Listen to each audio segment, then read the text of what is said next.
Semangat pagi Sobat Prima, jumpa kembali dengan saya Neno di dalam acara Bincang Bisnis Milenial Go Global.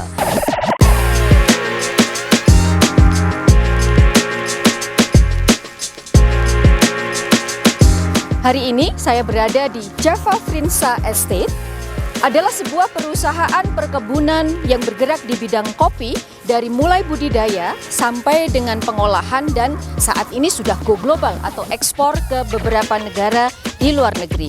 Nah, tamu saya kali ini adalah anak muda, kaum milenial yang energik dan luar biasa. Pengen tahu? Kenalan yuk sama Mas Fikri.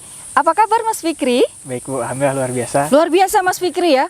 Mas Fikri, ini kan usianya masih tergolong sangat muda sekali ya.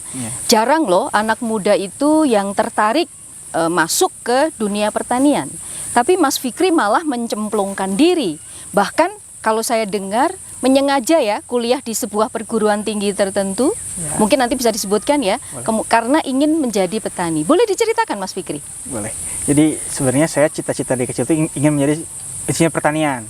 Waktu dari kecil pun sudah ingin jadi insinyur pertanian. Saya dari sejak kecil, kebetulan ayah saya petani, kakek saya petani, dan sejak kecil saya sering ikut ke kebun. Dan saya merasa dari kecil bahwa sepertinya passion saya di sini gitu.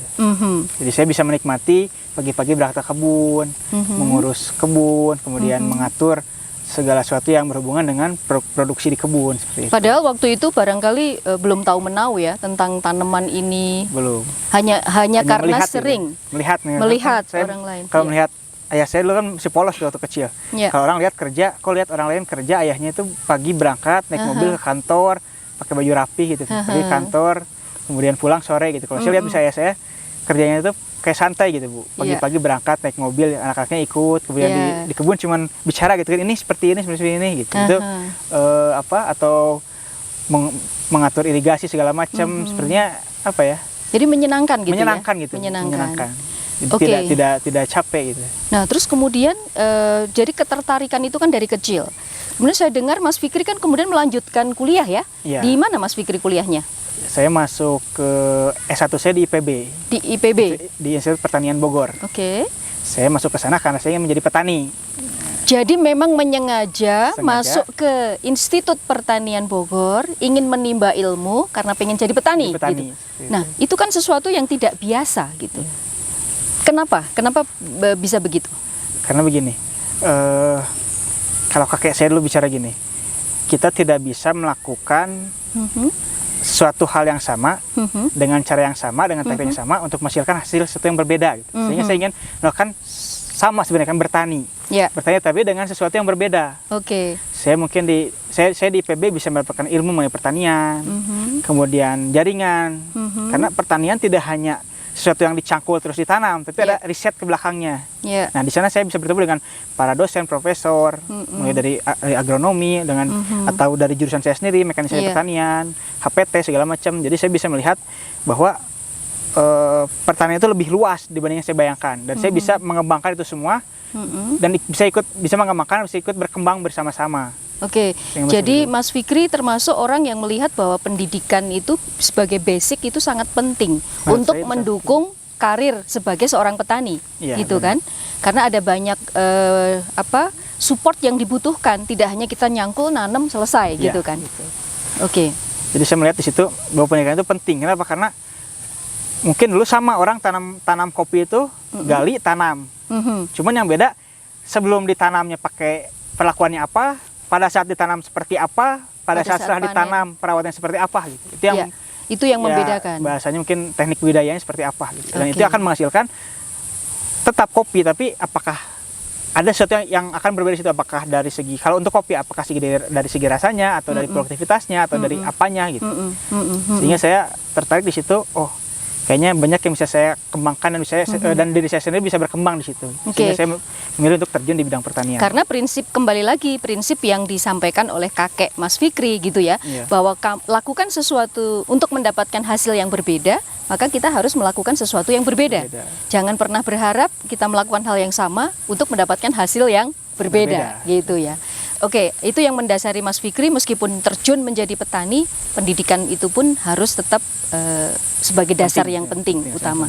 Nah, Saya melihat di seputar kebun yang ada di sini semuanya adalah tanaman kopi.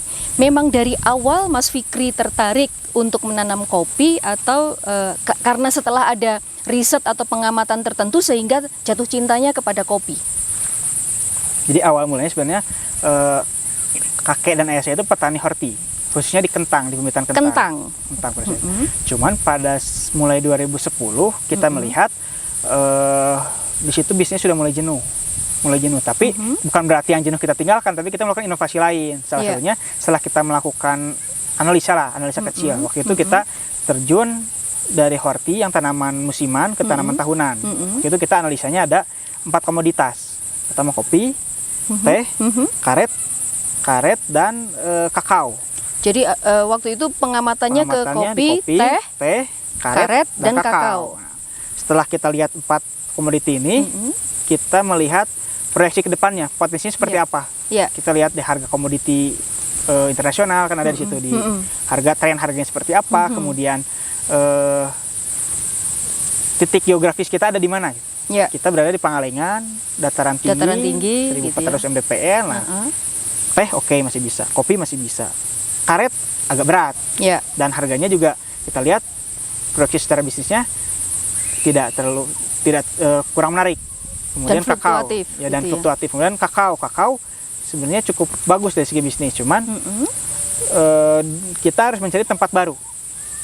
Tidak bisa di sini. Tidak bisa di Pangalengan, sehingga mengerucut teh dan kopi.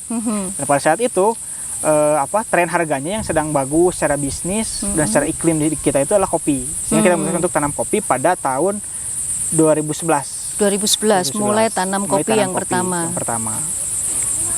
Kemudian pada awal menanam kopi kita berpikir kita bisa menanam sayur. Tanam bulan Januari, bulan Mei sudah panen. Uangnya sudah kembali, cash flow kita berjalan. Sedangkan kalau kopi paling cepat panen adalah tahun ketiga atau tahun keempat. Sehingga dari tahun 1, 2 pada saat TBM kita memutar otak bagaimana caranya kita tetap hidup tetap gitu berjalan bisnis kita sambil menunggu. Akhirnya kita memutuskan untuk ini juga memproduksi bibit dari benih kita buat bibit kopi single varietas. Seperti yang di sini ada Borbor, ada P88.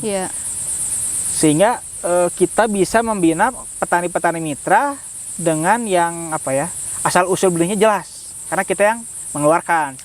Jadi sejak tanam pertama, sebelum menunggu waktu panen yang pertama barangkali 3-4 tahun kemudian, itu yang dilakukan adalah melakukan diversifikasi penanaman dengan tanaman-tanaman hortikultura.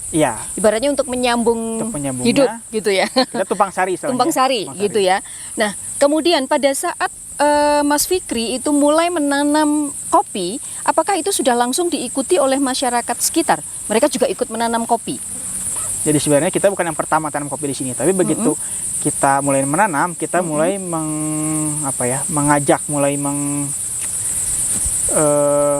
memberikan contoh, lebih ke arah memberikan contoh. Kita mulai tanam, kita ajak petani sekitar untuk ikut tanam, di kebun kita dulu awalnya. Oh, jadi mereka bekerja di kebunnya Mas Fikri? Di kebun kami di Bandung Barat, di Desa Waninggali. Pada saat itu tahun pertama kita tanam. Nah, pada tahun kedua pada saat mulai belajar panen, kelihatan buah kopi yang di kebun kami, yang di kebun kita, yang di kebun Frinsa dengan kebun yang lain ada perbedaan. Itu dari kelebatan buah segala macam, sehingga mereka bertanya-tanya apa yang berbeda gitu. Sehingga kita mulai begitu melihat ketertarikan dari mereka, baru kita mengajak mereka gitu. Kita sediakan bibitnya kita sediakan dengan sistem pembayarannya dari uang gaji mereka, karena mereka bekerja di kita. Jadi nyicil gitu. Karena kita nggak mau memberikan sesuatu yang gratis, karena biasanya kalau mendapatkan gampang mereka juga lebih moral hazard gitu. Sehingga kita buat bahwa bibit ini mereka harus beli, meskipun harganya bisa setengah dari harga pasar pada saat itu. Kita menggunakan ada rasa tanggung jawab yang dibangun lah di situ. Gitu. Itu mulai pada tahun 2012-an, mulai petani sekitar tanam. Kemudian kita panen raya 2014. 2014 kita mulai panen raya, mereka semakin tertarik gitu ya, lihat buahnya lebat. Padahal kita tidak menggunakan sistem pemupukan yang tinggi gitu. Karena kan kita di lahan hutan. Di lahan hutan kita tidak bisa mengatur naungan, tidak bisa mengatur segala macam. Kita hanya bisa memainkan di sistem pemangkasan, teknik penanaman awal, kemudian pemupukan yang pemupukan pun kita tidak bisa terlalu banyak. Oke. Nah, saat ini berapa jumlah petani kopi yang ikut dibina oleh Frinsa? Kalau yang kita bina langsung masih di bawah 100 petani. Yang kita bina langsung dari mulai dibina bibit. langsung, ya dari bibit. Dari itu bibit sampai kurang dari 100. Itu kurang dari 100. Tapi yang kemudian hasil panennya juga dibeli, kan saya dengar juga sebagai off-taker ya dari petani-petani setempat ya. Ya. Jadi kalau yang kita tampung, seperti tahun kemarin kita bisa menampung, kalau dikonversi kepada hektar sekitar 330 hektar sampai 350 hektar. Berarti kalau rata-rata satu petani setengah hektar, sekitar 600-an ya. 600 petani. Kalau kita asumsikan petani setengah hektar, satu petani setengah hektar. Nah, niat awalnya mungkin ya yang saya kepingin lebih tahu lebih lanjut gitu ya. Kan Frinsa ini tidak hanya memulai dengan budidaya, tetapi juga mengolah hasil kopi tersebut menjadi produk yang lebih siap untuk dipasarkan gitu ya. Kemudian juga mengambil sebagai off-taker dari produksi petani-petani yang terkait gitu ya. Nah, sejak kapan berdirinya pabrik, kalau boleh saya bilang itu sebuah pabrik ya, pabrik pengolahan kopi gitu? Jadi kita dulu awalnya pada saat panen raya 2014 karena hasilnya belum terlalu banyak, kita memutuskan tidak membuat pabrik dulu. Jadi kita mulai mengolah di halaman rumah, di halaman depan belakang rumah. Masih manual gitu manual. Ya. Dan kita saya ingat waktu itu. Jadi biasanya waktu 2014 itu kita selesai jemur, kan kita dulu olahannya masih giling basah atau giling kering. Belum yang terlalu ribet, belum yang terlalu aneh-aneh. Jadi selesai karyawan pulang, kita angkut kopinya ke mobil, kemudian kita ngemaklun. Ada teman saya yang punya mesin giling, mesin huller. Kita huller, begitu pulang kita simpan di garasi waktu itu. Kita buat blower supaya produksi kualitasnya tidak menurun, kita simpan di blower. Besok paginya baru dikeluarkan oleh karyawan seperti itu. Dan itu waktu itu pemasarannya masih terbatas di mana? Pemasarannya waktu itu masih lokal. Masih lokal Dan kita mulai aktif ikut perlombaan-perlombaan. Jadi waktu itu sudah ada brand atau belum waktu itu? Sudah ada brand. Oke. Dan kita Java Frinsa Estate sama perusahaan kita Frinsa Agrolestari. Jadi pada saat itu mulai ada perlombaan cita rasa kopi. Kita mulai ikut pada 2014. Kemudian kita mulai membangun pabrik 2015. Karena kita lihat secara skala ekonomi kita sudah bisa membuat pabrik. Sehingga 2015 kita mulai bikin pabrik yang dasar. Kita bisa bikin green bean dulu aja dengan kapasitas yang masih rendah lah pada saat itu. Nah, sekarang kan Mas Fikri dengan Frinsa Coffee-nya itu sudah mendunia. Saya bisa katakan demikian karena sudah beberapa kali melakukan ekspor ke berbagai negara gitu ya. Artinya sudah menuju go global. Dari yang tadinya budidaya, kemudian mengembangkan ikut bekerja sama dengan petani sekitar untuk mengembangkan komoditas kopi, diolah sendiri, dipasarkan di dalam negeri gitu kan. Mulai ikut lomba-lomba tertentu gitu ya atau kompetisi-kompetisi tertentu sampai kemudian bisa ke go global. Nah, barangkali Sobat Prima yang sedang menyaksikan acara ini itu pengen tahu lebih banyak. Mereka juga pengen loh Mas Fikri untuk bisa go global, untuk bisa ekspor gitu kan. Itu gimana langkah awalnya atau apa upaya-upaya yang harus dilakukan untuk bisa ke arah sana?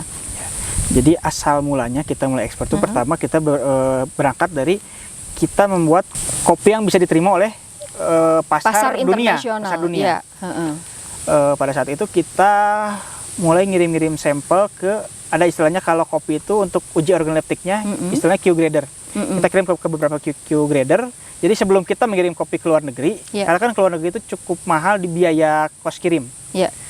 Sebelum kita melakukan sesuatu itu, sebelum kita mengirimkan sampel ke luar negeri, kita coba dulu di dalam negeri, kita coba tes apakah sudah masuk standar atau belum. Kita coba kirim ke Puslit. Kemudian ada beberapa lagi badan yang beberapa Q grader lah. Untuk uji cita rasa dulu. Begitu kita sudah sudah bagus.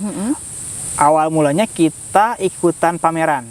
Jadi waktu itu 2015 atau 16 saya lupa. Dulu ada di Atlanta, Georgia. Georgia itu ada perlombaan. Kita ngirim sampel, kita ngirim 2 sampel dan dua-duanya masuk ke 20 besar. Hmm. Kopi saya itu kalau nggak salah yang masuk urutan 2 atau 3 saya lupa. Kemudian satu lagi ke urutan 15. Dan Dari dua-duanya 2 sampel itu. 2 sampel itu. Yang pertama saya pakai, jadi dari awal saya sudah membangun brand single varietas. Ya. Single varietas, kemudian kita kirim sebenarnya single varietas. Yang pertama itu Lini S. Lini S, yang kedua Andung Sari. Andung Sari itu dilepasnya sama Puslit. Jadi kopi yang dilepas di Indonesia gitu. Dan pada saat itu kita dapat ini kesempatan untuk mengikuti pameran. Ya. Pameran di Hamburg, Jerman. Kalau tidak salah 2016. 2016 kita ikutan, nama eventnya Koteka. Jadi di sana kita menyediakan kopi, kemudian ada bayar yang datang, cupping. Nah, Ya, cupping. ternyata ada salah satu peserta pengunjung, ada salah pengunjung di sana dari perusahaan Eropa yang pada saat mengcupping kopi kita dan kita bertemu, oh ternyata sebelumnya kita sudah pernah ketemu di Indonesia. Oh, gitu. Jadi ternyata dia sudah pernah datang ke tempat kita. Akhirnya, ntar ada bagian ya atasan saya yang akan ke Indonesia melihat kopi ini katanya. Karena dia sudah mencoba, cocok, akhirnya mereka datang. Jadi awal mulanya kita ikut pameran, ketemu dengan calon buyer 2 minggu kemudian. Jadi saya ke Jerman, 2 minggu kemudian calon buyer datang ke Indonesia, cupping. Jadi sebelum, Dan melihat lahannya secara langsung kali ya? Secara langsung. Jadi gini, sebelum kita berangkat ke Jerman, barangnya sudah siap. Ada 2 kontainer. Barangnya sudah siap. Dan pada saat itu kita belum ada pasar. Sehingga kita dapat kesempatan pameran, di sana dapat calon buyer datang. Jadi bisa langsung melihat barangnya itu seperti apa. Nih, dan ini sudah ada sebenarnya. Sudah ready, gitu siap ya? kirim, cupping. Jadi istilah cupping itu mencoba. Mencoba cupping. Setelah cupping, kirim satu kontainer pertama 2016. Jadi itu ekspor pertama kali adalah tahun 2016 dengan bayarnya dari Jerman. Enggak, sebenarnya bayarnya di Norwegia, Norwegia, tetapi dia kita ngirimnya ke ketemunya pelabuhan Antwerp. Oke. Ya. Jadi sebenarnya sebelumnya kita sudah pernah ekspor juga. Sebelum ke Antwerp itu kita kirim ke Australia, tapi bayarnya adalah orang Indonesia. Jadi kita tidak. Jadi kalau Sobat Prima ingin tahu gitu ya, bahwa ada banyak upaya kan yang dilakukan sampai kemudian Frinsa ini bisa go global. Satu, ikut uji-uji standarisasi gitu ya, kemudian ikut kompetisi-kompetisi, ikut pameran-pameran yang ada di luar negeri. Jadi kitanya memang harus proaktif ya Mas Fikri ya. Jadi kita tidak bisa hanya diam. Nah disitulah barangkali pendidikan itu menjadi penting ya, karena networking ya. Networking, betul. Karena kalau kita tidak mempunyai dasar pendidikan yang cukup atau kemampuan bahasa yang memadai, ya akan sulit juga gitu ya untuk bisa menembus pasar-pasar itu. Oke, nah sejak kemudian ekspor pertama dilakukan di tahun 2016 itu kemudian mulai bergulir ekspor berikutnya dan berikutnya dan berikutnya lagi itu apakah kepada buyer yang sama atau Mas Fikri bisa mendapatkan buyer-buyer yang sudah lebih beragam lagi? Ya, nah, jadi pada saat kita ekspor perdana ke Eropa pada 2016, tahun 2017, 18, 19 sampai sekarang bayarnya masih tetap beli dengan kapasitas yang meningkat. Ada kenaikan setiap tahunnya. Kemudian salah satu buyer kita yang di Eropa itu namanya Nordic Approach. Dia salah satu kiblatnya kopi lah, salah satu kiblat kopi dunia, sehingga begitu kopi kita masuk ke sana, mereka buyer lain pun melihat kualitas kita seperti apa, sehingga mulai muncul berdatangan buyer-buyer dari benua lain, karena khusus ke Eropa kita sudah ada exclusive agreement, sehingga kita tidak bisa menjual kopi kita ke Eropa selain ke buyer yang tadi, ke Nordic Approach, sehingga tetapi kita masih bisa jual ke benua lain, sehingga kita bisa mulai lagi kita ekspor ke Amerika. Nah, pertanyaan saya Mas Fikri, kopi yang diproduksi oleh Frinsa tadi itu pada saat menembus pasar internasional, di sana mereka bikin perubahan label ataukah masih tetap menggunakan nama Frinsa Coffee? Atau mereka sebenarnya hanya membeli bahan baku, ibaratnya gitu ya, kemudian mereka kasih label sendiri gitu? Jadi karena Frinsa memulainya kita start dengan kopi specialty, yang namanya kopi specialty itu kita harus ada istilah origin. Jadi dari Eropa sampai dari Eropa dia ekspor lagi ke Afrika segala macam, itu namanya tetap muncul Frinsa, Java Frinsa Estate, Fama Wilan Mustafa gitu. Asalnya dari mana? Tidak hanya dari Pangalengan kan, tidak hanya dari tidak hanya dari satu ini titik saja, malah kebun. kita ya. lebih spesifik lagi. Java Freesia eta ateng super fully wash gitu. Jadi varietasnya prosesnya masuk. Oke, Sehingga jadi itu tetap identitas tetap diakuin dong, gitu kan, Iya. tetap ada. Nah, beberapa waktu yang lalu saya pernah berkesempatan ke Amerika gitu ya, dan saya sempat bertemu dengan para pecinta kopi di sana, dan mereka sangat mengapresiasi kopi-kopi yang berasal dari Indonesia. Tetapi satu hal yang mereka sampaikan itu adalah begini. Kopi Indonesia itu sangat luar biasa dari segi cita rasa, namun bagi orang sana itu kadang tidak terjangkau karena terlalu mahal. Apa yang membuat kopi Frinsa ini begitu berbeda? Cita rasanya enak, tetapi kalau dari segi harga katanya gitu ya, itu masih lebih tinggi dibandingkan dengan kopi-kopi yang berasal dari negara lain gitu. Baik. Sehingga itu dibilangnya ini kopi mahal gitu. Kopi Indonesia itu identik dengan kopi mahal gitu. Apa benar seperti itu? Ada salah satu buyer dulu kita bertemu dengan orang. Dia bilang dia orang luar kan, kalau nggak salah dia orang Eropa. Jadi dia bilang kalau saya mencari kopi yang enak saya tidak datang ke Indonesia. Dan kalau saya ingin membeli kopi murah saya juga tidak datang ke Indonesia. Tapi orang yang bilang seperti itu, beliau itu sekarang menjadi buyer saya gitu. Berarti jadi sebenarnya statement awal dia itu tidak tepat gitu ya. Jadi, setelah dia merasakan sendiri cita rasanya ternyata kebalik gitu ya.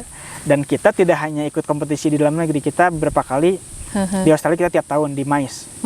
Di MICE kita selalu dapat juara lah, 1, 2, 3, 1, 2, 3. Kemudian yang terakhir di Budapest, Hungari. Di Budapest, Hungari. Di Budapest kita dapat juara kedua, apa ketiga. Dan kita di sana bersaing dengan kopi geisha. Jadi sekarang tuh di dunia sedang booming kopi geisha gitu, kopi yang geisha, enak. iya. Dan kita bisa bersaing di sana dengan kopi geisha. Kemudian di Helsinki, Helsinki sama Finland. juara 1, 2 geisha, kita dapat ketiga. Indonesia ateng super, varietasnya asli Indonesia ateng super.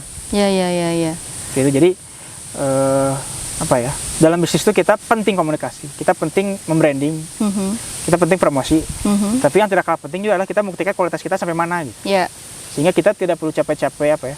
Tetap sih di awal kita branding, promosi, tapi begitu orang sudah melihat kualitas barang kita seperti apa ya, kita tidak perlu mengulang-ulang branding itu tadi. Betul, Jadi betul. kita next step gitu. Iya. Dan menjaga kualitas itu penting, Sangat gitu penting. kan? Sangat penting. Betul. Sehingga saat ini PR saya pribadi adalah membuat sistem. Bukan membuat ya, sistemnya sudah ada. Kita mengembangkan sistem. Bagaimana caranya kapasitas kita naik dengan kualitas yang tetap terjaga gitu. Nah, saat ini itu kan saya tertarik dengan statement terakhir bahwa sudah membuat sistem. Apakah itu termasuk juga dari sisi produksi, kemudian proses itu sudah mengadopsi teknologi-teknologi tertentu yang barangkali melalui teknologi-teknologi digitalisasi gitu, termasuk juga pemasaran dan lain-lain ya. Apakah Frinsa sudah mengadopsi teknologi-teknologi seperti itu? Jadi salah satu contoh kita menjaga apa ya? Salah satu basic yang sangat basic untuk menjaga kualitas adalah contohnya seperti ini. Coba lihat deh. Nah, seperti ini. Wow, luar biasa ya. Menarik sekali warnanya ya. Jadi buah kopi itu dia apa ya? Akan matang gitu. Akan matang, nah ketika matang merah, sehingga apa ya? Bahasa awamnya petik merah. Petik merah. Petik merah. Jadi ibaratnya gini. Ibu pernah makan mangga? Ya. Mangga yang matang pernah? Pernah. Mangga yang kurang matang? Pernah. Beda nggak rasanya? Oh, beda sekali. Sehingga lebih enak yang matang. Jadi sehingga kopi pun sama. Dia buah, sehingga kopi yang matang dan yang mentah itu berbeda. Oke, seperti yang saya lihat sekarang di sini, mohon maaf ya. Ini kan ada yang masih hijau nih. Ya. Kemudian ada yang sudah merah. Ya. Jadi memang cara pemanenannya pun harus dibedakan ya. Bedakan. Tidak boleh kita metik yang, nah ini kan setengah merah setengah hijau. Tidak boleh. Nggak boleh. Tidak Benar, boleh. dipastikan benar-benar yang merah. Ya. Jadi kalau saya ke ibu-ibu di sini, kita di sini, cara nyentuhinnya yang merah mah pasti mudah dipetiknya tuh. Ya, saya boleh coba ya. Boleh. Langsung Lebih empuk, lebih mudah. Benar. Jadi lebih langsung ini ya. Ya. Dan kalau nyambung ke tadi yang disinggung oleh Ibu adalah teknologi digitalisasi, sekarang kita lebih mudah. Kan mitra kita tidak hanya di sini. Yeah. Kita tinggal kirim, tolong foto lewat kirim foto atau di video kirim kita. Yeah. Perkara dia bohong, ternyata di barang yang dikirim ke kita barangnya kurang bagus, kita sudah buat perjanjian. Iya. ada klausula tertentu, yang mengikat itu gitu ya. Sehingga, tetapi saat ini dimudahkan dengan adanya teknologi digital, digital gitu ya, dan Frinsa juga salah satunya mengadopsi hal-hal itu ya untuk memudahkan gitu ya. Oke. Itu salah satunya. Nah, Mas Fikri, boleh tanya sedikit ya, ini agak sedikit melenceng. Berapa banyak yang dipekerjakan di kebun ini total pegawainya? Di kebun ini ada 3 grup, 3 mandor masing-masing sekitar 20-60 orang. Hanya blok sini saja. Hanya blok sini saja. Padahal masih banyak blok-blok yang lain. Dan mereka itu adalah masyarakat sekitar. Masyarakat sekitar. Jadi mereka hidupnya bergantung dari tanaman kopi juga. Jadi ternyata kopi ini membawa banyak manfaat gitu ya. Baik untuk diri sendiri maupun untuk masyarakat luas gitu. Nah, terakhir pertanyaan dari saya. Bagaimana Mas Fikri melihat tren kopi saat ini, di mana gaya hidup atau lifestyle itu kelihatannya anak-anak muda, anak-anak milenial gitu ya, itu suka menggunakan istilah yuk ngopi gitu ya, atau ketemu di kafe, dan di kafe pun rata-rata minuman yang dipesan sekarang bukan es teh manis lagi gitu ya, tetapi mereka ingin minum kopi gitu. Gimana Frinsa atau juga Mas Fikri menanggapi adanya tren ke arah situ? Jadi kalau yang saya lihat budaya ngopi itu sudah ada sejak dulu. Sebenarnya. Gitu ya? Cuman saya sekarang ingin menggeserkan itu adalah kita coba minum kopinya yang sehat. Sebenarnya semuanya sehat ya, cuma kayak gula kalau kebanyakan itu tidak sehat. Ibu setuju? Setuju. Jadi kalau kebunnya ini kira-kira luasnya berapa? Berapa hektar ya? Berapa hektar? Kalau khusus untuk yang kebun ini, blok ini sekitar 2 hektar. Di sini sekitar 2 hektar. Oke. Tapi total kebun yang kami garap itu kurang lebih sekitar 100 hektaran. 100 hektar keseluruhannya. Oke. Nah, ini tuh berada di ketinggian mulainya dari 1.300-an sampai yang ada paling tinggi lahan di 1.600 mdpl. Oke, karena memang kopi itu adalah tanaman dataran tinggi kan. Kopi Arabica ya. Kopi Arabica khususnya, dan ini semua yang dikembangkan adalah Arabica. Oke. Nah, sekarang Mas Fikri ada beberapa hal yang juga ingin saya tanyakan yang barangkali ini juga sangat penting gitu ya bagi Sobat Prima yang ikut menyaksikan acara ini. Sebagai petani milenial, petani muda, apa sih visi dan misi yang dikembangkan gitu ya, sehingga Frinsa ini menjadi seperti sekarang ini, dan barangkali ada strategi-strategi tertentu yang dilakukan gitu Mas Fikri. Oke. Jadi yang pertama mungkin di awal karena kita belum bisa meng-hire orang ahli ya, jadi sebisa mungkin kita mengerti segala hal gitu. Mengerti jadi, dari hulu sampai hilir gitu ya. Tidak perlu bisa sih, kita harus bisa dan ngerti mana yang benar itu seperti apa. Untuk kita seperti tadi kita melatih orang buat sistem itu di awal. Jadi pada awal mungkin kita harus terjun langsung ke bawah.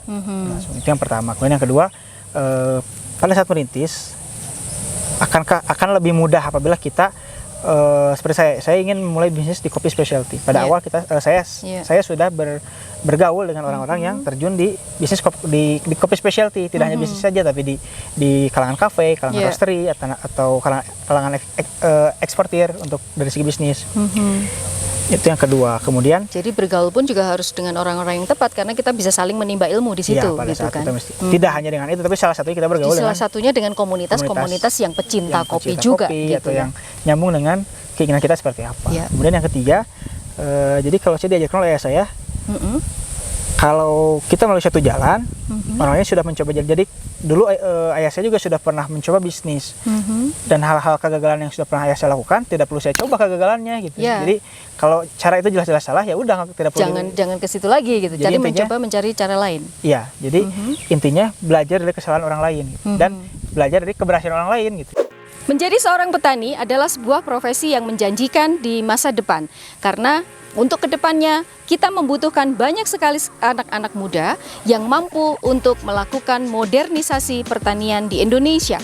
Untuk itu, pendidikan adalah sangat penting karena pendidikan adalah dasar untuk kita bisa memodernisasi pertanian yang ada di Indonesia. Selain itu, kekuatan visi itu menjadi salah satu tulang punggung utama kita karena dari visi yang luar biasa, maka kita akan membangun bisnis kita menjadi jauh lebih baik lagi.